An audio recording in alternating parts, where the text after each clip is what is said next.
أعوذ بالله من الشيطان الرجيم.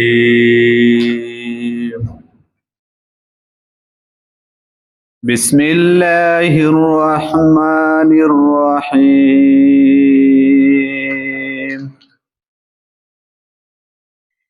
يا أيها الذين آمنوا اتقوا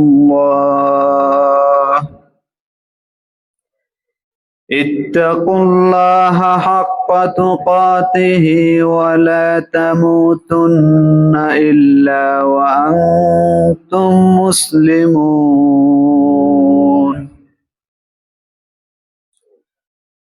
واعتصموا بحبل الله جميعا ولا تفرقوا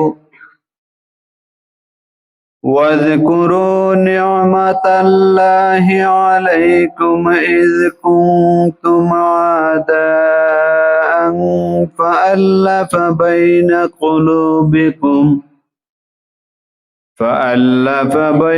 قلوبكم فأصبحتم بنعمته إخوانا وكنتم على شفا حفرة من النار فأنقذكم منها كذلك يبين الله لكم آياته لعلكم تهتدون ولتكن منكم أمة يدعون إلى الخير ويأمرون بالمعروف وينهون عن المنكر وأولئك هم المفلحون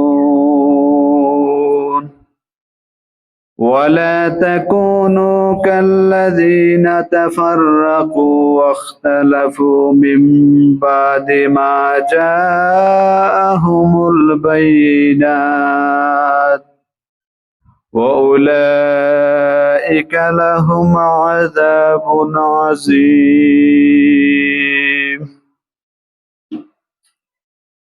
এরশাদ হচ্ছে, হে ঈমানদারগণ, তোমরা যথাযথভাবে আল্লাহকে ভয় করো, মুসলিম থাকা অবস্থায় ছাড়া যেন তোমাদের মৃত্যু না হয়। তোমরা সবাই মিলে আল্লাহর রজ্জুকে মজবুতভাবে আঁকড়ে ধরো এবং দলাদলি করো না। আল্লাহ তোমাদের প্রতি যে অনুগ্রহ করেছেন সে কথা স্মরণ করো। তোমরা ছিলে পরস্পরের শত্রু, তিনি তোমাদের হৃদয়গুলোকে জুড়ে দিয়েছেন, যার ফলে তার অনুগ্রহ ও মেহেরবানিতে তোমরা ভাই ভাই হয়ে গেছে। তোমরা একটি অগ্নিকুণ্ডের কিনারায় দাঁড়িয়েছিলে, আল্লাহ তাআলা সেখান থেকে তোমাদেরকে বাঁচিয়ে নিয়েছেন। এভাবেই আল্লাহ তাআলা তার নির্দেশসমূহ তোমাদের সামনে পেশ করেন, যার মাধ্যমে নিজেদের কল্যাণ ও সরল পথ দেখতে পাও।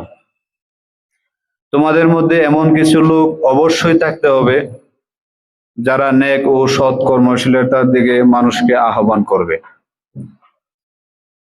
তারা ভালো কাজের নির্দেশ দিবে, খারাপ কাজ থেকে বিরত রাখবে। যারা এই দায়িত্ব পালন করবে তারাই সফলকাম। তোমরা তাদের মতো হয়ে যেও না যারা বিভিন্ন দলে বিভক্ত হয়ে গেছে, প্রকাশ্য হেদায়েত পাওয়ার পরও মতবিরোধে লিপ্ত রয়েছে। তাদের জন্য রয়েছে কঠিন শাস্তি। ওয়া মা আলাইনা ইল্লাল বালাগ। আসসালামু আলাইকুম ওয়া রাহমাতুল্লাহি ওয়া বারাকাতুহু।